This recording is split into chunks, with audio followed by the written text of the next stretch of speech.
To break up the monotony a little bit of all the other topics, I usually do a review of some entertainment of some sort, like a movie or, my thoughts on a movie or game or whatnot that I played. I haven't really watched any movies lately, so that excludes movies because I can't really cover something I haven't really seen much of lately. But I have played some games. Particularly three on my mind are Halo 3, the Orange Box. I have not played Team Fortress 2 though, out of the three, and it's Metroid Prime Corruption.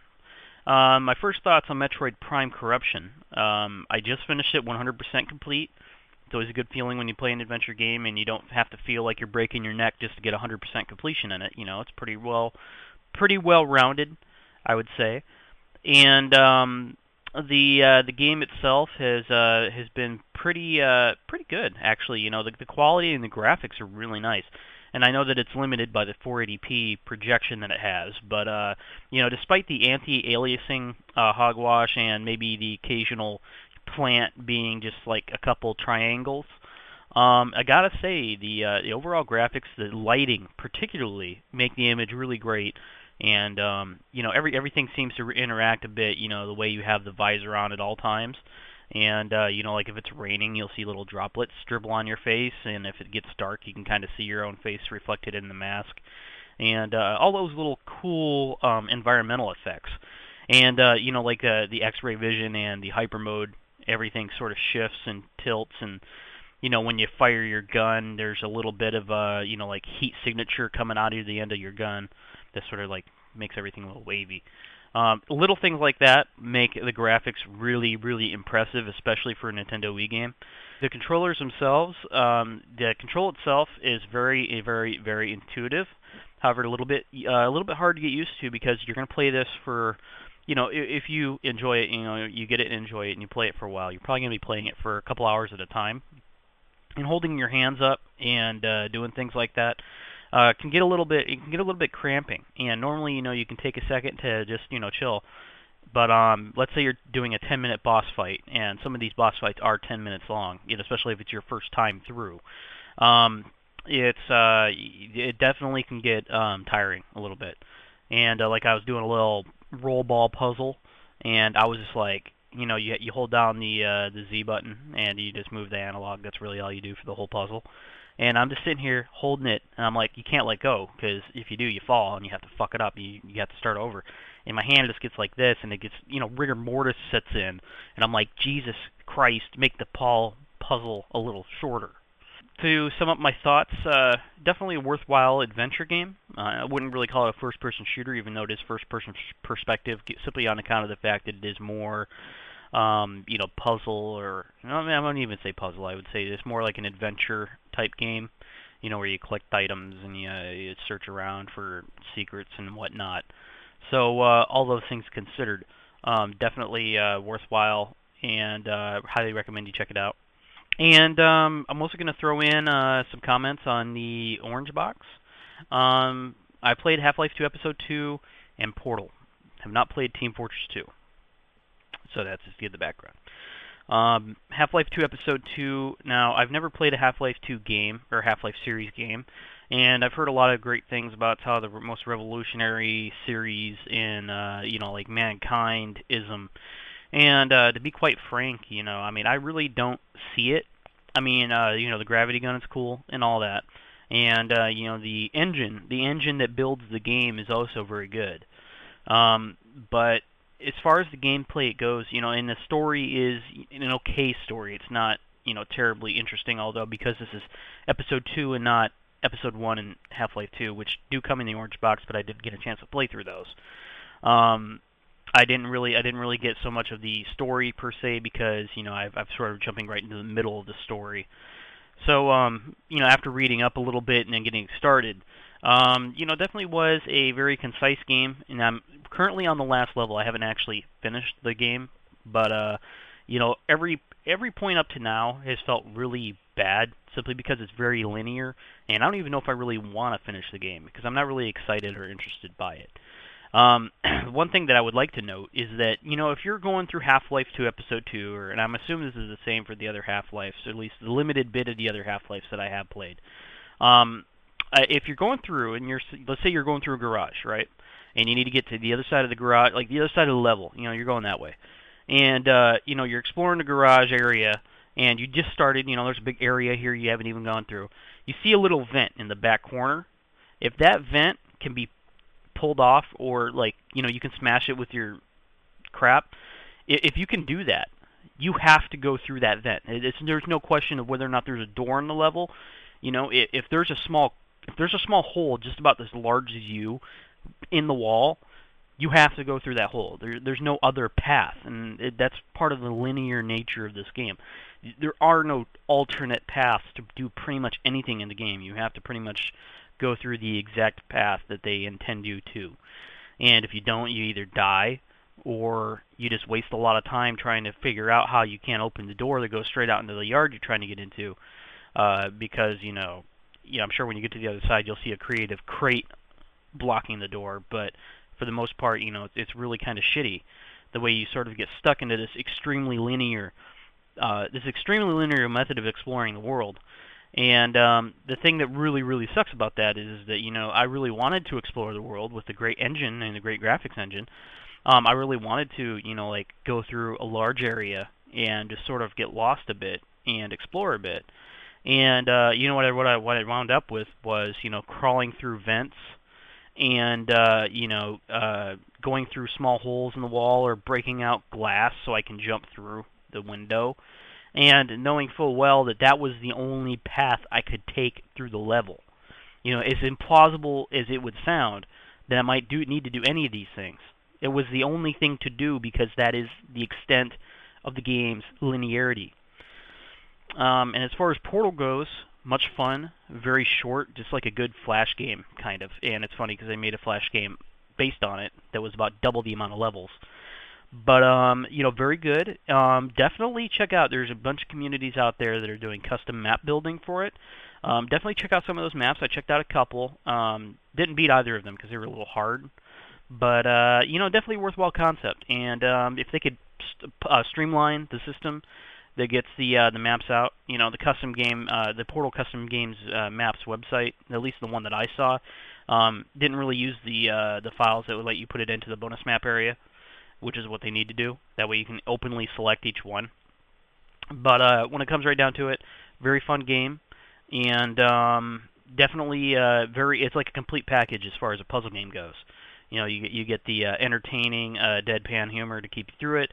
You get the interesting challenges and puzzles, and then by the time you get about tired of it, you get the you get the gauntlet all the way to the the last confrontation, and you get the amusing finish. So definitely a 2 to 3 hour sit down. So it's not a very long game to play. Highly recommended if you get a chance to. And last comment, I guess, would be on Halo 3. That's been consuming a lot of my time. Halo 3 is, it's really, there were a lot of stuff that I knew that would be in the game, but I wasn't really expecting. As I might have mentioned before, I played the beta, and the beta had a lot of different things that it covered. And, I thought really that was the extent that the game needed to be. But the game came out, the Forge map level editor, basically. Forge is definitely a very classic level editor. Allows you to move the spawn points, the item locations, make new items, completely redo the map. The only thing you can't move is the actual maps, the map itself, the actual elements of the actual body to make up the map. So, all in all said, that alone adds to the replayability of the game quite a bit. So, I expect to go through there and tediously remake some of the maps to, do some certain game types that I'm sure we'll set up. And if anybody has Halo 3, definitely hit us up in the forums because, we definitely like to have more people playing with us at any given time. And, if people, I've actually had a couple friends that just got Halo 3, and their Xbox is red-ringed, unfortunately. And while I laugh in amusement at that, it kind of sucks for them. So definitely a very fun game, and worth picking up if you have a 360. It's worth getting a 360 to get it. And that's what Microsoft sort of knew, because Halo 3 itself was the game that made the Xbox profitable. It officially cleaved out the remaining profitability line of the Xbox and made it officially profitable. So, all right. So it's sort of been on my mind lately, and I know it's been a bit irritating to me personally. And I know I'm going to get a lot of hateration from from echoing this sentiment, but lately I've been hearing a lot about the issue of medical marijuana. Yes, medical ganja. And a lot of people, or especially people on the internet who exercise total anonymity, and whose lifestyles we don't have to see, they pretty much open-handedly praise medical marijuana and marijuana in all of its greatness. Well, me personally, I don't smoke marijuana or weed or whatnot, nor would I be caught dead doing so, because it's simply not hip.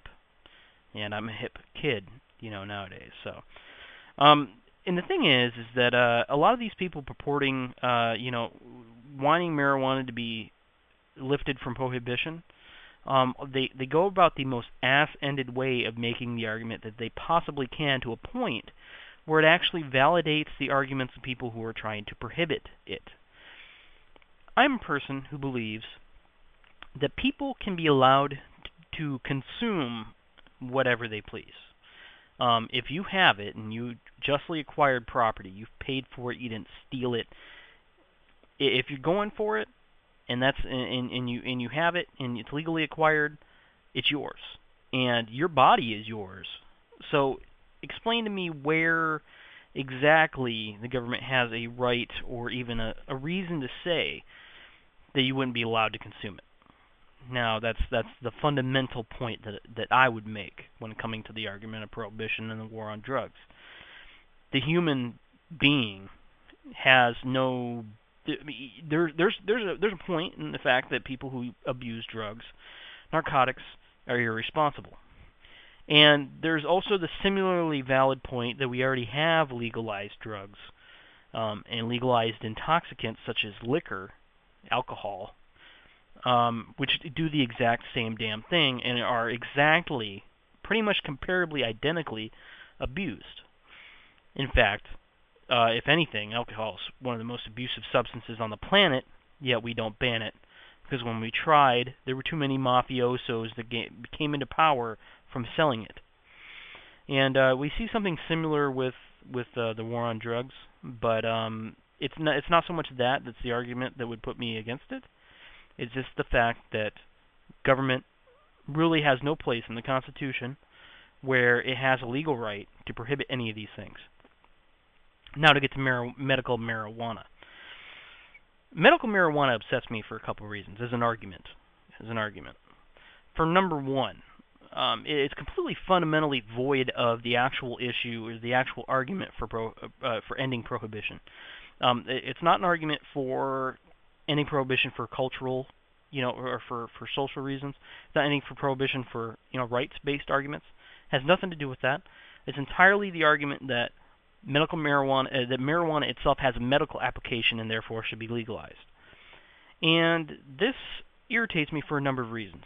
And number one, first and foremost, is it's a validation of the argument being used by many people out there now in the medical community to assist the government in banning marijuana. Yes, it's a validation of that argument because it goes into the paradigm of if it's healthy, it shouldn't be banned. If it's unhealthy, then it should be banned. That paradigm is a logical argument that we should not be even attempting to make. And that's because it's not the government's right to ban things because they're healthy or not. I mean, if that's the government's right, then the government can ban me eating a cheeseburger. And I like cheeseburgers. So, more to the point, it misses the point entirely to try to argue for medical marijuana because even if you were to successfully succeed in legalizing marijuana via medical marijuana laws, it wouldn't mean that you would be able to grow your own stash. It would mean that you would be heavily regulated in the use of marijuana, and the government would be heavily involved. And that's the very last thing that you want, if you want actual prohibition of something. Number two that bothers me is that medical marijuana is an argument devised pretty much solely from the pro-pot, pro-marijuana groups. And the thing about it is that, look, I've devised all of my opinion on the subject from actual reports from pro-medical marijuana research groups, from groups that have released articles like, medical marijuana could possibly cure cancer. And the thing is that in fair analysis of the points made by these groups and by these articles, I've come to the following conclusion. Medical marijuana has no real tangible medical application, in that it does the following. 1, it alleviates hunger, and it makes people more hungry, and more importantly, allows them to hold down food. There are a number of hunger stimulant drugs, hunger stabilization drugs, and there's so many on the market that I wouldn't be bothered to list any of them, because I'm not going to do your research for you. Do your own research. So if you disagree with me on that point, fine, but you're an idiot. Number 2, marijuana helps defeat nausea. There are also many ways to defeat nausea. If you're having trouble holding down something, I mean, come on. There's plenty of ways to deal. You can't tell me that somebody who is having a problem eating, an anorexic, a cancer patient who's on chemo and the chemo is keeping him from holding down a meal, an AIDS patient, who's going through hard rigors, because of the suffering that they go through. You can't tell me that the only cure to these problems is marijuana, or that marijuana is the only effective cure to those problems, to those symptoms. To those symptoms, because to continue to my next point, marijuana does not cure anything. Does not cure anything. That means that if you continue to use it, you will not be free from disease. Because it is natural does not mean that you are going to be cured of anything. And most importantly, I think what this means is that this is analysis and research I've derived from people trying to make the argument of medical marijuana. And what I've determined is that it's bad medicine. It's bad medicine because it's advocating a drug which is known to be recreationally abused, which is known to hinder judgment. Very many statistic, anecdotal, circumstantial, whatever, a lot of evidence on the table that makes it very clear that marijuana hinders judgment. And they're taking this type of drug, which is really a recreational drug by habit and design, by the majority of people that use it, and they're trying to make a case for using it medically in situations where there are a large number of alternatives. And what that says to me is not that it's that it's unfair that we don't look at it, which is fine. I don't really care if people decide to look into that as a method for alleviating symptoms that they are experiencing due to a health issue. The thing that concerns me is that this is being taken outside of the actual medical community, and this is encouraging people by going through with the anecdotal claims of cure-alledness, claims of people who use this drug and then say, "Oh my God, I'll die if I'm taken off of it," which is blatant exaggeration and completely wrong. Nobody will die if they stop using marijuana under any circumstance. What it says to me is that these people who are making these judgments about their treatment options are making self-diagnosis, or going about self-diagnosis, which is really, really, really bad medicine. You should never do that. It also says to me, too, is that they're consulting medical opinion less because they think the drug does more than what it does. There's no real good examples of how the highs from the drug, which are extremely temporary considering that many of the drugs designed to solve these symptoms are extremely long-term. Nothing says to me that these people are making good choices about their medical treatment options. And if they were, I wouldn't be so blatantly offended by the idea of the medical marijuana. But it's largely that people are allowing their quality of life to slip. For instance, the wheelchair advocates for medical marijuana that have been running up into the recent presidential political rallies and whatnot. But these people here, you see them in wheelchairs. They're cancer patients or whatnot, and they use marijuana to alleviate their symptoms. These people here purport an extremely poor quality of life, and I ask myself, and you should ask yourself, are these people foregoing medical treatment options because they like being high and judge it poorly versus when they're not high? And judging poorly the effects of marijuana in their own treatment scheme, that they are making excuses to avoid getting proper medical treatment, exploring treatment alternatives. Is that the judgment that these people are making? Because when they purport their sad stories, which, of course, it's always sad whenever you're stricken with an ailment, when they purport the sad stories, I hear exaggeration. I hear, I'm gonna die, and that's a phrase often echoed by a particular couple of these advocates. I'm gonna die. That's not true.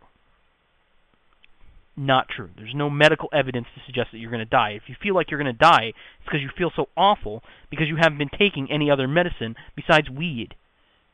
More to the point, it makes me think they're not listening to doctors. Now, you could blast me for saying, you could say that I'm being presumptuous, I'm being wrong.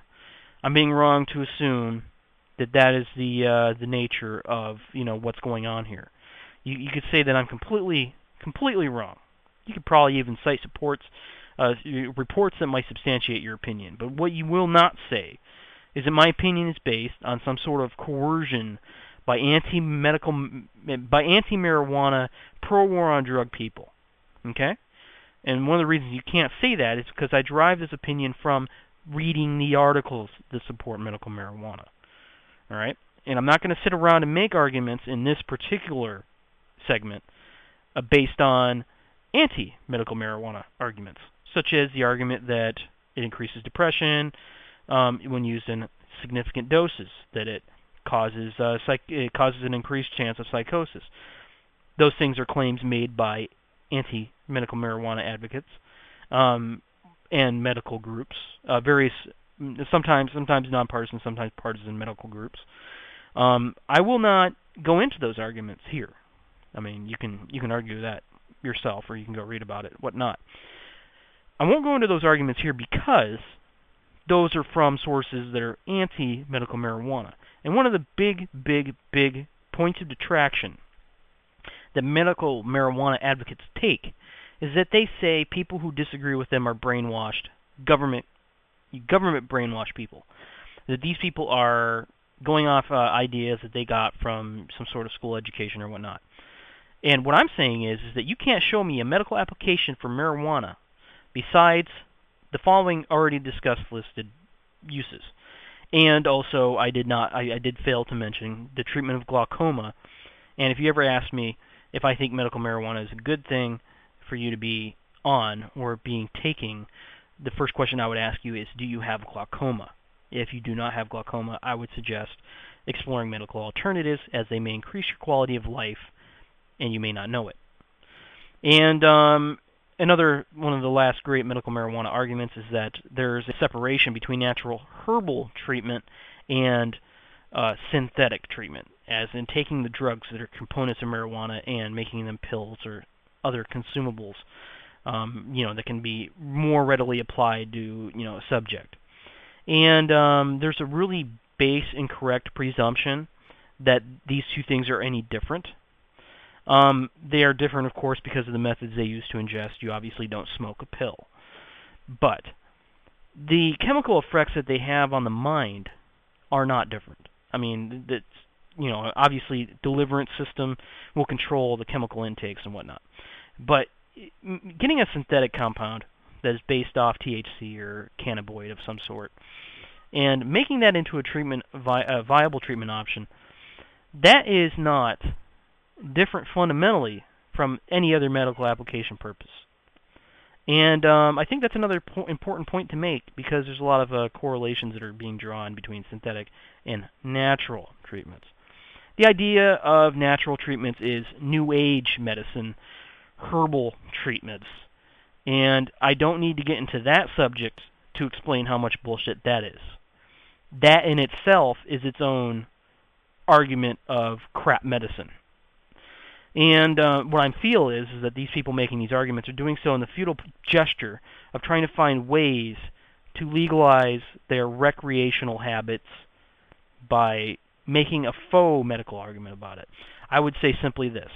It doesn't matter what marijuana's actual effects are on people, because our government's job is not to ban things based on their effects on people. That's not the government's job or the duty of the government. It might be the role the government takes now, and that might be the opinion that many people have of what government should do. It's not my opinion, and I think that people who take a fair look at it will note that the government has never really done a good job of that anyways, and therefore prohibition itself is wrong for property-based reasons.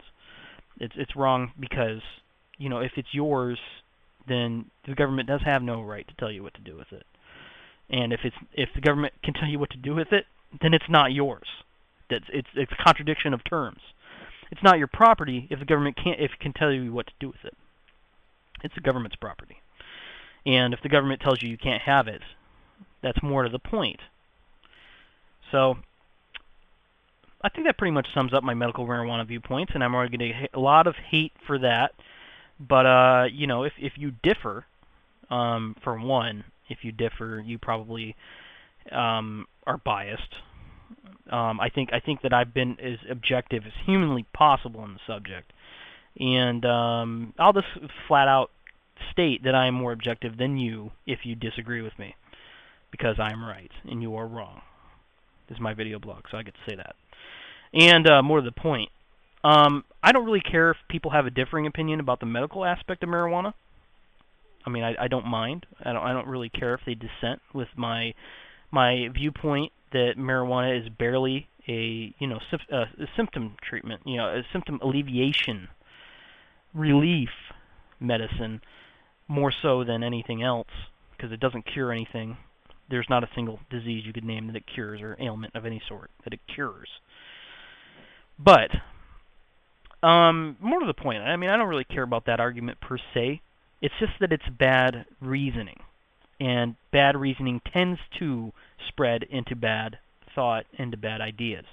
And what I'm concerned is that somebody's going to get the idea not to go see a doctor because they think marijuana is effectively treating their problems.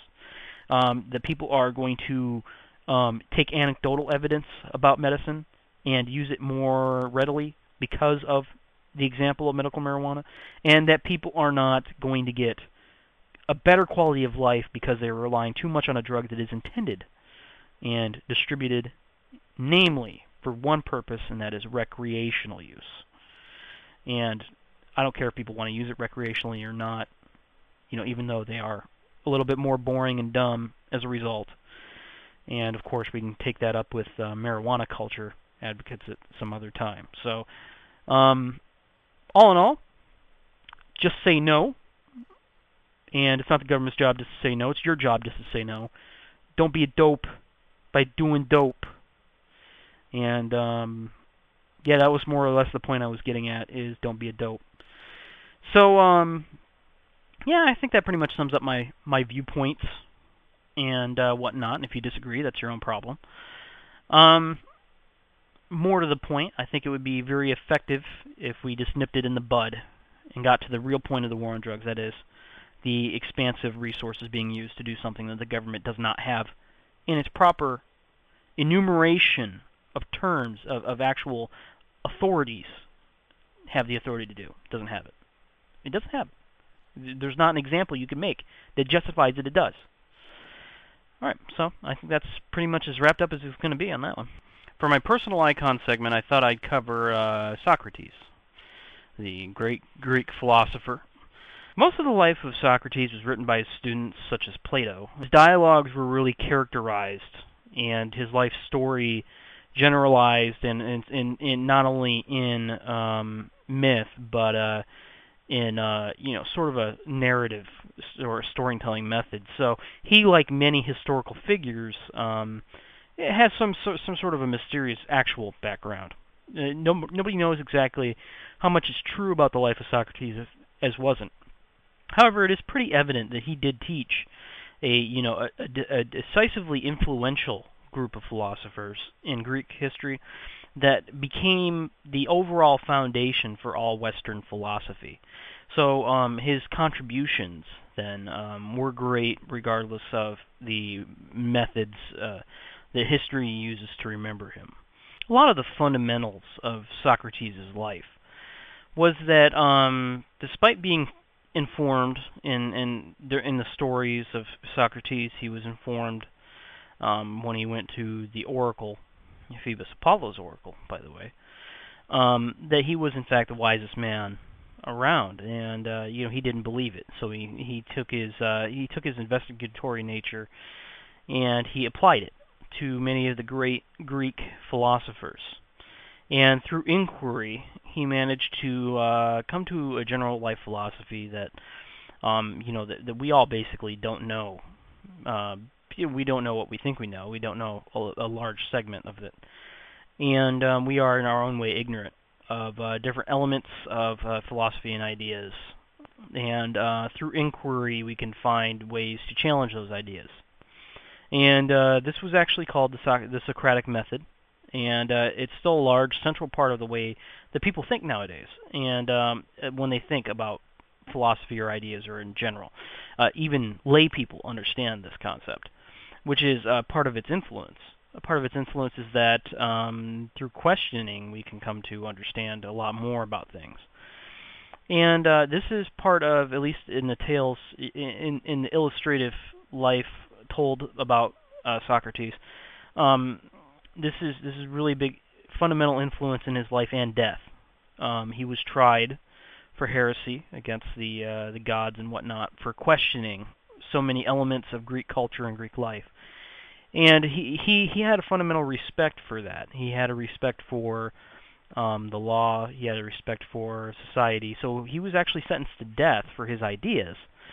And he, according to the stories told about his death, volunteered to drink poison that would cause him to die because he honored these ideas so thoroughly throughout his life. And I think it's through, and I encourage you to read up on it. You could easily just go to Wikipedia for basic recap. I'm doing a really poor job of getting any real insight on the subject, but basically, you read about his life story. But I think that his real contribution to philosophy and to humanity as a whole is the contribution of the basic notion that the unexamined life is not worth living. That if we go through life, we don't question things. We really don't get out of life what we should, and we don't really learn about life what we must. More importantly, if we remained ignorant through our whole lives, there wouldn't be a point to being alive. There wouldn't be a point to, going out and working on a regular basis and, doing little things on the side and trying to be creative. There wouldn't be a point to these things if we didn't give thought and examination to the process of understanding how life comes about, how and where and what we're destined to do. And if we don't question even the most important, most influential philosophical ideas on the marketplace, if we don't question these things, we might as well all be just dead. We might as well just die brutally, sequentially, genocidally die. And the human race as a whole benefits, I think, from skepticism, which is, another, not necessarily a segment of philosophy attributable to him, but definitely one influenced by him. And it's also important to analyze, one's self-worth, judging value, making judgments, period. So, I don't know, I just thought I'd just share a moment of Socratic philosophy and discussing one of my a particular icon that's influential to me. and I encourage you to go online and read more about him, more about Socrates and the important philosophical contributions he's made that have helped our society. All right, and I hope you folks enjoyed the show, and I hope that it got edited down to a reasonable length, but it probably didn't. I apologize if the change in production quality has affected the show's broadcast, but I really hope that you enjoyed the show, and if you have any feedback, definitely leave it on my video blog on YouTube or whatever, whatever site you're viewing this on.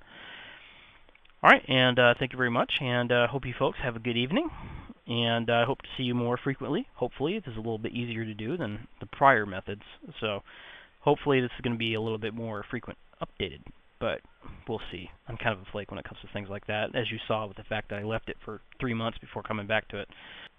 All right, well, have a good night.